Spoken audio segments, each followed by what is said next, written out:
Okay, good morning, everybody. Hope everybody's well. Happy Sunday, new week. Thanks so much for being here. The show's going to be a little bit different. It's going to actually be very much in line with what we've been talking about, but it's going to be a little bit of a different flavor today because we are dedicating it to the Super Bowl. Now, if you're a Super Bowl fan, wonderful. Even if you're not, don't worry about it. I believe, maybe I'm wrong, but I believe that nothing in the world happens because everything is based on principles. We have a belief, a concept, a tradition. I'll say it in Aramaic, and then I'll translate it. It says, Stakel ba'araisa ubara olma. That's Aramaic for God looked through the Torah and created the world. What that means is that the wisdom, spiritual wisdom, is not just a separate study. That's not like it works like you go to college and there's like the business school, and there's the school of literature, and the school of government, then there's the school of theology. And then if you go to the theological school, you're studying. That's not how it works with us. It works very differently in our way of seeing the world. It's all based on garments, right? There's the outer layer, and then an inner layer, and then an inner layer. And if you know how to get to the inner layer, the most inner point, it'll inform all the other layers. And so the whole idea of spiritual wisdom is spiritual wisdom actually takes you to the middle, but it has implications to every layer outside. So God, if you will, looked into the spiritual wisdom, and he created the world very much aligned with the same principles that we study in spiritual wisdom. And so when you see anything in life that achieves a certain level of standards to success or greatness, usually there's principles there, and those principles apply. Like I was telling my children, there's a reason why, food that's bad for you tastes amazing. It's not just because of how they do the ingredients. God could have made broccoli and cauliflower taste like chocolate and whatever else. It's a principle in life. Hard work, effort leads to results. And it applies in how your body works in the gym. It applies in how you eat. It applies in life. It's a principle. And when you learn how to see the world, and this is what we're talking about, when you learn how to see the world deeper than the surface, you start to see the connections. Sports is a principle. People are not obsessed with sports because there's a ball, and because it goes from one side of the field to the side of the field, or one basket to one basket. It doesn't work that way. People are obsessed with sports because it represents principles. It just represents it in a sport, in a game. But the game is a representation of deeper principles that apply to our lives. The challenge is when you don't see that, right? If you're a big sports fan, but you never learn the principles to apply it to your life, then that's really sad. All you've got in your whole life is a ball. It's good. It's entertaining. It's healthy entertainment to some extent, but it's not what it's there for. It's there to drive you towards your life. Every experience is there to drive you towards your life. This is what we've been talking about all week. Every experience that you have drives you towards a deeper meaning of seeing the world so that you can put it into your life. And sports is critical in this area. For the sports fans, you know exactly what I'm talking about. People that don't follow sports, they get lost in the ball. What's the big deal? It's a ball. People that are sports fans are like, what do you mean? It's not a ball. That's why you can say a word like legend. That would never, these guys aren't legends. They're playing a game. They're not putting their life on the line. But when you're in it, you understand that it's more than a game. And I want to, for Super Bowl, for those who are going to be watching the Super Bowl, I hope that you can watch it with this lens on. And if you're not, don't worry about it. And if you're not, we could use this as an opportunity to talk about life. through what's going on today in the world. And so maybe if your relative, your husband, your friend, you can maybe understand the game at a deeper level than even they are. That would be great, right? Can you imagine? You walk in and you get the game deeper than the person who's watching the game. That'd be great. It's a football trick. All right, I want to talk to you about what the Super Bowl stands for and why really it's a metaphor for life. Why we're all so obsessed with it when at the end of the day it's just a game. We know it. And you think about it, to me, I think it comes down to three basic concepts about life. And when we understand these concepts for the concept and we apply it into our lives, right? Not just eating, very good. When we stand this concept for the concept, not for, and we apply it into our lives, maybe it could better us long after the game is done. The first aspect that you learn from champions, champion mentality. It's an aspect that I grappled with when I was younger and I played sports, high school sports. My coaches tried to put this into my head, is that champions all want to play in the big game. Understand that when you get on the field in the Super Bowl, understand that you're up against the greatest challenger of the season. And every single thing you do could have you live in prosperity, or should I say in posterity, or in infamy. You drop a pass in a Super Bowl, that's going to be your life forever. You catch a pass in the Super Bowl, that's your life forever. Every player understands that it is the most difficult game of their careers. And most players get the exact same amount of money. I'm sure there are bonuses involved, but for the most part, you make enough money that you could be watching the game from a hot tub eating wings, and it has no impact on your bottom line. Many contracts do not include the playoffs, which means that there's really no benefit that a player gets outside pride. And the risk is so high. The challenge is so high. Their bodies are being pushed to the limit. Their minds are being pushed to the limit. After a full season, and in football, this isn't baseball. It's a full contact sport. Champions love challenge. Champions want to play in the hardest games they can. Champions want to take the hardest, the best cornerbacks, for those who are following, want to take the best wide receivers.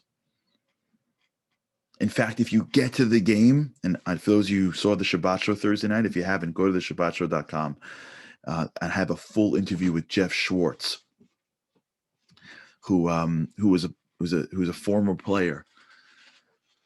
And he speaks about this concept about how you want to be playing against the best guys.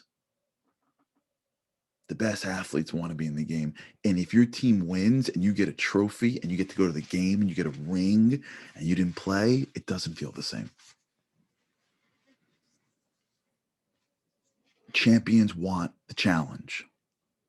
Most people don't. Most people want to avoid challenge. They're happy with a mediocre marriage. They're happy being a mediocre parent. They're happy being mediocre at work because it's hard.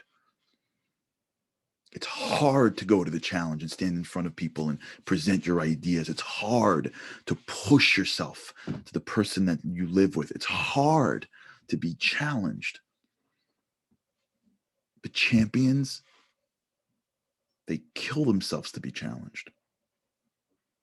And they know that they can lose everything. Everything. Those players know that their whole reputation, their legacy, their financial capacity can all be on the line with one mistake. And they know that to get to this moment, they'd have to challenge themselves time and time and time again, just to reach today, which is going to be a challenge. For the guys on the field today, is just the hardest day of their career, of their season. But they wouldn't trade it for the world because they're athletes. And what it means to be a champion athlete, it means that you love being challenged. You know what it means to be a champion person? Is you love being challenged. You love waking up in the morning and challenging yourself. When someone says, take it easy, and you think to yourself, take it easy, I can be great today. You push yourself to be great. Because you know in your core that the only thing that's worse than failure is not pushing yourself to be great. The lack of what I could be is scarier than failing along the way. That's the mind of a champion. But remember, you don't win championships in the Super Bowl. Don't think for 1 second that today's game is going to be the moment that they become a champion. There's no moment today that's going to happen today in which a player is going to do something, and that thing will be the moment that they become a champion. It doesn't work that way. It looks like that. It doesn't work that way. You know when these guys become champions? These guys become champions months before, when they're in practice and nobody's watching them because they're in training camp, and they go to block somebody. And in the block, they only got the form 91% right because they didn't really bend their knees when they went up against the player. And the coach said, you're doing it wrong. And the player said, yeah, but it's fine. And the champion player says, well, how do I do it right? Not totally right. I got it 90% right. I'm in the NFL. I've been doing this thing called catching and throwing and blocking and tackling since I was 4 in Pee Wee football in my hometown in Texas, and then high school, and then college, and then the NFL. I know how to do this thing. But you, coach, are telling me that I can do it 5% better, and to get 5% better, I got to kill myself for the entire practice? How do I do it better? And the coach comes in and goes, you got to bend a little bit deeper. When you throw, you got to make sure you snap your wrist. Keep your eyes on the ball while your hands are intro. And he's like, once, twice, practice is over. He comes back on the field. He's exhausted. No one's watching. Nobody sees him. He's in the gym. It's 5:30 a.m. His trainer goes, do 5 more. He can barely breathe. Nobody's cheering for him. There's no one out there that's patting him on the back. He may end up getting injured. He may end up not making the playoffs, but he does it. You know why? Because he wants to be the greatest he can be in practice. Understand that there's not one guy going to do one thing today on the field that he didn't practice a million times before. They're not thinking on the field today. They're reacting. They're reacting to muscle memory. The game is going too fast for them to think about what to do. What's happening right now is muscle memory. They may get lucky and drop and catch, but the game that you're going to watch, for those who are watching, is a game of muscle memory. That means the choice that they made is not taking place in the Super Bowl. The choice they made took place 8 months earlier and every day since. We don't become great when our wives or our husband says something to us and we react. We don't become great when that kid who is now 15 goes through whatever they're going through, and we need to dig into ours. We don't become great when I'm up against a moral challenge. We become great when we wake up in the morning every day and go, I want to be this person. Every single day I wake up and I enhance my standard for living. I'm up. I told myself I would study for these 10 minutes. I told myself I would be patient. These are my values that I'm working on. And I've been looking at the world for ways to use these values. I'm not turning to my values when I'm in my own personal Super Bowl. I am working my values when nobody pays attention every single day. I don't wait to be great when I'm in the spotlight. I change how I live my life in the smallest nuance when nobody's paying attention. If nobody sees me, I'm still going to do it. Because it's not about the thing that I'm doing, it's about who I become. It's the muscle memory. And if I'm going to be great in my life, I need muscle memory. And muscle memory doesn't come when I'm in the moment of greatness. When I'm in the challenge, that's when I go back to my memory. That's when I do the things that I've always been doing.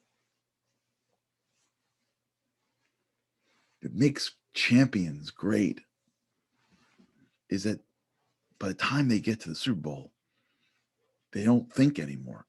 They've conditioned themselves to being great. We got to want to play. We got to want to be great in our lives. And we got to want to be great every single day.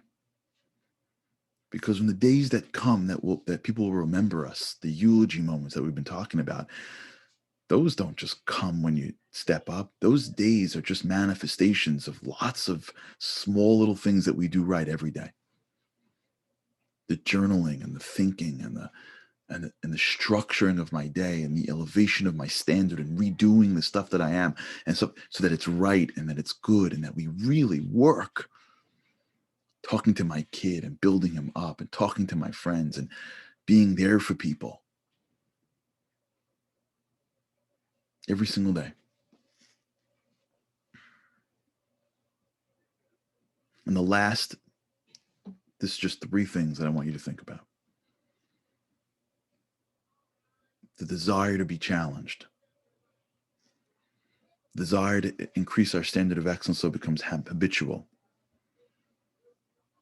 And the last piece, honestly, is the appreciation to be able to be in the game. Look at a guy like Tom Brady. He's 42, 43 years old. This is his 10th Super Bowl.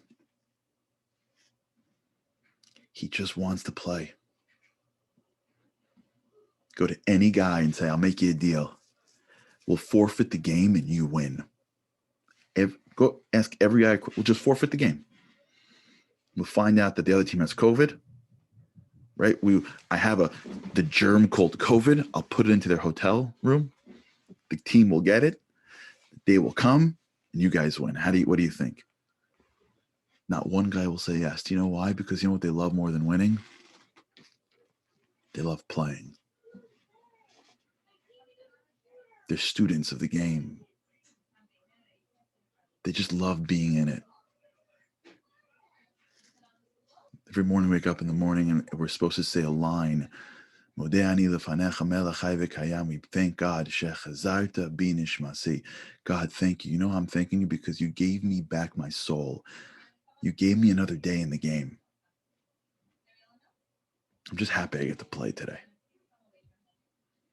I'm happy I get a chance to challenge myself, to work on myself. You know why we love sports so much for? Because sports is a metaphor for greatness. And me and you are built to be great. Our soul makes us desire greatness. And sometimes we can't be great ourselves, so we just settle to watch somebody else be great. And sometimes we can't see the metaphors because we get distracted by a ball. But If you see through the surface, you realize that what you're looking at is just the expression of greatness in the area of football. And if all that happens is that it stays in the field, what a waste. Let's bring it into our lives. Let's commit ourselves to being our own champions. Because nothing better than being a Super Bowl champion is being a champion in life. It's raising our own trophy by realizing that whenever God decides that our time is up, we look back and said, we were champions. Got to want to be challenged. Got to want to condition ourselves to excellence. And we got to love the fact that our eyes are open and God gave us one more day in the game. All right, everybody. Have an incredible day. Good luck to everybody who's playing. And let us become bigger and better people from every experience in life, especially this one. All right, we'll continue on what we were doing last week. Tomorrow, actually we did it today, but just in a different way. Have a great day. And with God's help, I can't wait to see you again tomorrow.